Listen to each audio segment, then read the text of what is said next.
Okay, if you're like me, then my best advice is this. Marry someone awesome. Establish early on in the relationship that you're gonna need to buy new equipment regularly in order to keep up with the competition. You know, for your business. That way, when she sees all the boxes coming to the door all the time, she'll think, huh, nothing unusual, and there'll be nothing to talk about. All right, hey guys, today I wanted to talk to you about my RED Komodo and some of my favorite ways to rig it up to do the different types of work that I do. If you don't care about any of that and you just want to see a list of stuff that you might want to buy, that'd be down in the description below. The whole RED ecosystem was brand new to me when I bought this camera.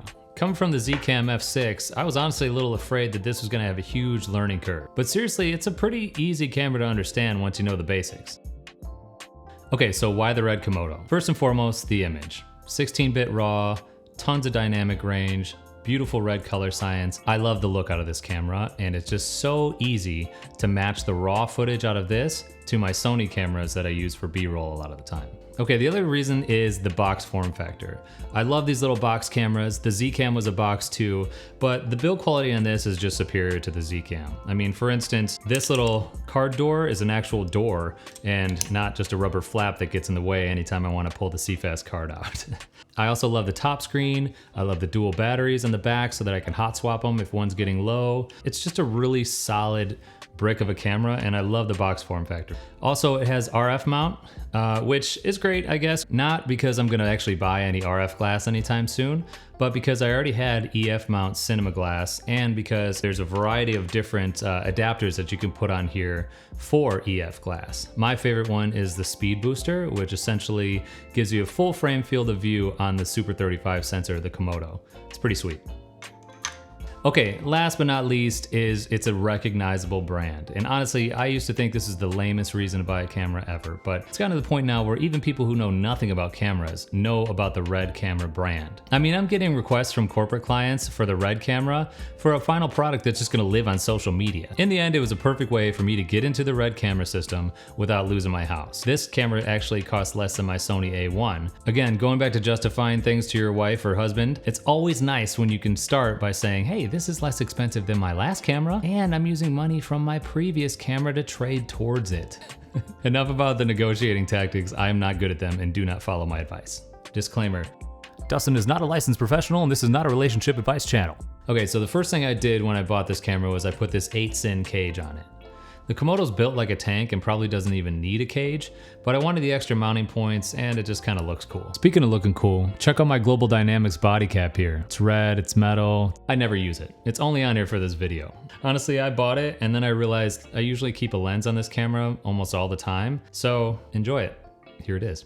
I also picked up this Canon Speedbooster. I really do love this. What a Speedbooster does is compresses the image coming from your full frame lens so that it will squeeze onto a Super 35 sensor, essentially giving you a full frame field of view on a smaller Super 35 sensor. This one works great. I haven't seen any distortion or loss of quality with my lenses, and now I can shoot knowing my actual ranges. So a 24-70 lens is actually a 24-70 lens. Actually, this sensor is in 17:9 ratio, which is a little bit wider than our normal 16:9 ratio in DSLRs. So I'm really getting a little bit wider field of view than I do on all my full frame Sonys. So I should mention that when I got the camera, it came with this Canon EF to RF adapter that has the neutral density, variable neutral density filter inside. You can kind of see how it works here with just flick of a wheel. It's fun. The problem is there's no clear option on this variable ND, and to get a clear option you have to put a clear filter in there. So there's always a piece of glass in here. It's a little bit too cumbersome for me, and it doesn't give me the field of view that the Speedbooster gives me. So, okay, this is the RED remote trigger. This thing pretty much stays on my camera at all times. It's a sweet little trigger. It's not amazing because it really only has a start-stop functionality. It has one button that is a nice little clicky button, but I love that it attaches with no cables. Oh, I guess it does two things. It does rotate the handle like this. The start-stop trigger actually stays in the same spot, so I guess if you had the handle up here, you wouldn't be able to start, stop, record with that button. But I'm just gonna tell you, if I see any of you out there holding a RED camera like this, I'm calling the FBI, so it shouldn't be an issue. Canon BP 955 batteries, I bought 4 of them. You really don't need 4 though, because I've got some battery solutions later that will basically keep this thing perpetually charged. Okay, so this is how I pretty much leave the camera set up at all times. It's my favorite setup for kind of run and gun B-roll shooting. I have the Sigma 24-70 art lens on here, which is awesome. It's a full frame 24-70 lens, 2.8. I love it because it has image stabilization. The sensor in the camera is not stabilized, so without stabilization in the lens, you are gonna see a lot of micro shakes or whatever they call it, micro jitters. With the stabilization on, I've noticed it knocks a lot of that out, enough to where it's really usable handheld. On the front, I've got my Freewell ND filters, the magnetic ones that you can just pop on and pop off as needed. The magnet's actually really strong, so once you put that on there, it's not going anywhere. I just have the ND16 on here. I've got a couple of different densities of these filters, but ND16 seems to be strong enough for pretty much any of my uses. The way I like to shoot handheld B-roll with this camera is just pressing it into my chest back here and looking down at the top screen.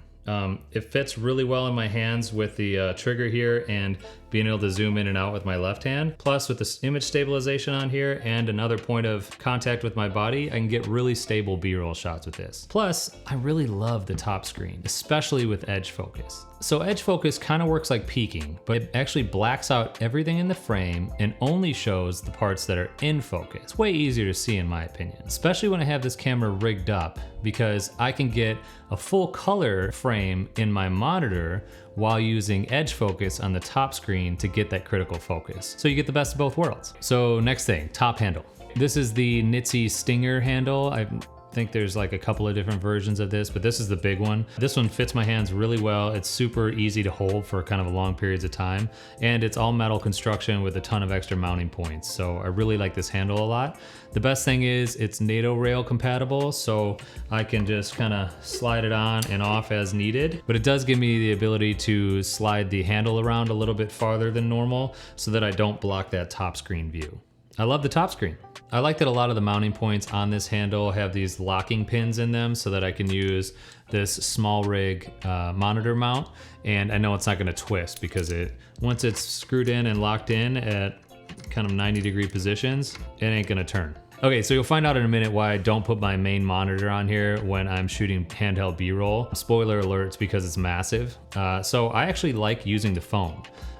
The RED Control app is solid. It's a great app. There's minimal delay. I mean, there's a little bit of delay, but for just general handheld B-roll work where, you know, it's not critical or time sensitive, then, you know, I can get my focus and still get my shot pretty easily. Okay, so here it is with the phone mount and the phone on top of it. Honestly, I don't use the phone mount a ton, but if I want a little bit more screen real estate without going to my giant main monitor, then the phone is a great solution because the app is amazing. Those are my basic setups for run and gun filmmaking.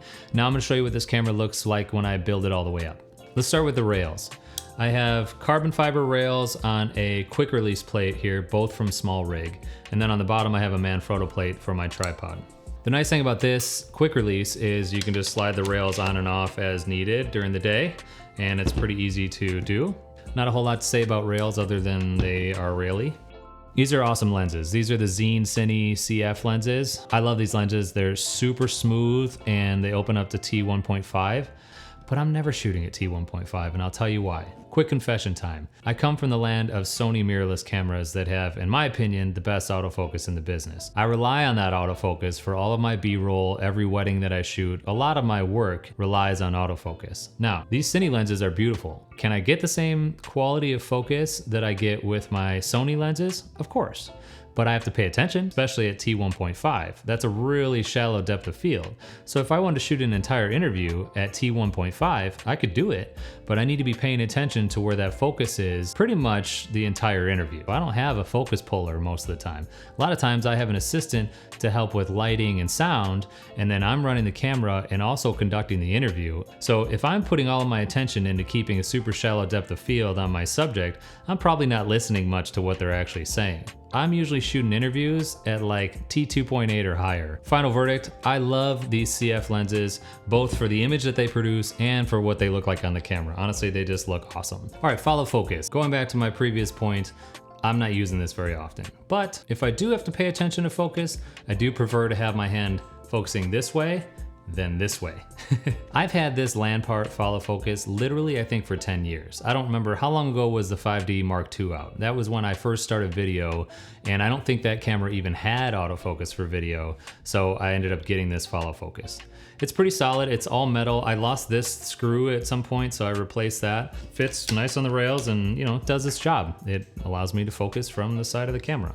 Even with handheld stuff, which I'm rarely ever shooting handheld stuff with a manual focus camera, it gives you kind of a nice little easy way to focus while keeping the camera balanced. I do have an electronic follow focus, this Tilta Nucleus Nano, and it's cool, but honestly I've just never really found a need for it. I'm usually the only guy operating the camera on our shoots, and until I have a dedicated focus puller, this thing's probably just gonna stay in my garage. Maybe I can put it in some sort of photo gear giveaway or something in the future. Actually, that's a good idea. Now, let's get on the parts that I'm excited about. First is this wooden camera battery slide. This thing is awesome. You can see it has 1, 2, 3 D-tap outlets there. But the main thing is this is a V-mount battery plate, so it allows you to run your camera off of V-mount batteries. Connects to your DC in port on your camera, and then the slide actually just slides right in where those Canon BP batteries go. Here's my FX Lion Nano 2 V-mount batteries that I had from back with the Zcam. I love these things. They have a little LCD screen on the top that shows you how much power is in them. This one has almost no power. Just kind of sits right on the slide. This will hold the bigger V-mount batteries too, which I use sometimes, not often though, because I just like how this looks a little better. So I upgraded to the longer extension handle on the battery slide so that I could keep one of these Canon BP batteries connected to my camera at all times. What that does is essentially makes this V-mount battery hot swappable, because if this battery, the V-mount battery, runs out of juice, the camera will run off of the Canon battery until I put a new V-mount battery on. And this Canon battery will actually charge from the V-mount battery at the same time. So just can't even say battery enough right now. Essentially, this Canon battery is perpetually full. So it's nice. I can just swap out this V-mount battery, put in a fresh one, and be ready to go without ever having to stop recording. Again, I'm all about backups and redundancy in any way I can get them. Here she is. This is the Blackmagic 7-inch video assist monitor recorder. I think there's like 4 or 5 other words in the actual name of this monitor. Ignore that. This thing is a beast. Look, my tiny little monitor mount can barely keep it up. But I love it because it's super bright, and I think Blackmagic has the best menu system in the business. It's just really easy to find what you're looking for with this menu system. Probably the most important part of this is also a recorder. So I'm getting a backup file that's ProRes 4K 10-bit, it's beautiful, while recording RAW internally to the camera. I am obsessed with backups. I don't know if you've noticed the trend here, but I'm pretty obsessed. I don't know if you heard this story about this poor wedding photographer. I'll put the story in the description below, but basically the Cliff's Notes is he shot an entire wedding to only 1 camera card. Then he went home and he went to upload the photos to his computer, and something went wrong and the card got corrupted. So he basically lost all the photos. I think he ended up being able to recover some like proxy images or something like that, but can you even imagine going to your wedding client and being like, oh yeah, sorry, everything was on that 1 card that got destroyed. Bottom line is, I feel for that guy, but the situation's completely avoidable, especially in mirrorless cameras that record photos at the same time to 2 cards. You gotta have a redundancy option. So this is mine. Man, I feel bad for that guy. I've got these 256 gig cards in here, and guess what? Even the monitor has 2 card slots. Now, you can't record simultaneously to 2 card slots on this. It's really just for overflow, but the data rate on this is pretty large. So in one interview, I have filled up a 256 gig card and spilled over into the next SD card. The ProRes file recorded on this monitor is beautiful and super usable. You're getting the same amount of dynamic range, obviously less color information than you would from a 16-bit RAW file, but it's 10-bit ProRes. Here's an image in ProRes and in RAW, and I wanna see if you can even tell the difference. Probably not on YouTube, right? To keep the weight down on this monitor, I use this dummy battery to D-tap cable. I just kind of wrap it around the trigger right here. It's not my favorite solution. I could probably use one of those little cable clips right here. I will say that even though the V-mount battery is hot swappable for the camera, if you pull out this V-mount battery, the monitor will lose power. So keep that in mind if you're running this same system. Okay, SDI cables. There's been a lot of talk about SDI ports failing on this camera, and from what I've heard, it's mostly user error. I know, shocking, right? There's a rule of thumb that you should probably follow, and that's last in, first out. And essentially what that means is, before you plug in your SDI cable, power up your camera and power up your monitor, and then you can connect the SDI cable. So that's last in. And then first out is essentially when you're finished shooting, before you power anything down, unplug the SDI cable. So save yourself some repair money, and remember, last in, first out when it comes to SDI cables. I mean, I'm just running out of room on the desk to even put this thing. The matte box. Okay, if you're gonna go through the trouble of having a manual focus Cine lens, then you also need to go through the trouble of having a gigantic matte box with a filter system on it. This is my personal favorite when I wanna make an impression. We got a little carbon fiber shade there, which is sweet. Okay, locks down with these kind of copper colored knobs. Just slides on, has a little tension screw here that kind of tightens it to it. This is so awkward. The filters are these really nice glass filters, and I have a set of like different densities. Once you have this filter in and you lock it down, then you place a circular polarizing filter in here, which you can kind of see. And then it has kind of a control ring on the top that you spin, and that turns the circular polarizer lens. It's a super smart design. I like that I can get, you know, a variable look out of a single filter.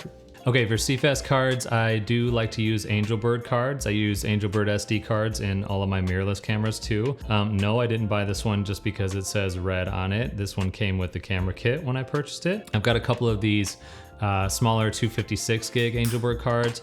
And then I have a couple of these Silicon Power 512 cards. These are great cards. They were a little bit cheaper. I bought them back when I was using the Zcam, and they work fine with that camera, and they work fine with the RED as well. If you're not really into being stressed out on shoot days, then you might not want to use these cards because your camera will tell you to worry about these. For sound, I'm usually relying on an external recorder and a boom mic. But for backup, I use the Rode Wireless Go 2s. The receiver slides right into this cold shoe I've mounted on the side of the cage. Finally, here's my bag. This bag's awesome because it's really well made and opens wide enough to fit my fully built out RED rig without an issue. I can carry my camera, batteries, and a couple of lenses easily in here with room to spare.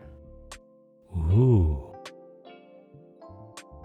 Okay, so that's the camera in its biggest and heaviest configuration. I do have an easy rig if I want to shoot with this handheld, but I'd have to pop the monitor off and put the handle back on and then connect the monitor to the handle so I could connect the easy rig connector to the handle as well. Honestly, that's what I have the mirrorless cameras for. I just pop the A7S III on a gimbal and use that for pretty much any B-roll where I need tracking shots with gimbals and stuff like that. This thing, when it's built out this big, is probably gonna live on the tripod. I think I've got all the accessories that I need for this camera at this point. But if you think I missed anything, or if you wanna know a little more about the monitor or the camera, let me know in the comments below. I am gonna do some behind the scenes videos of me actually using this camera on shoots, so keep an eye out for those. But otherwise, thanks for watching, and I'll see you in the next video.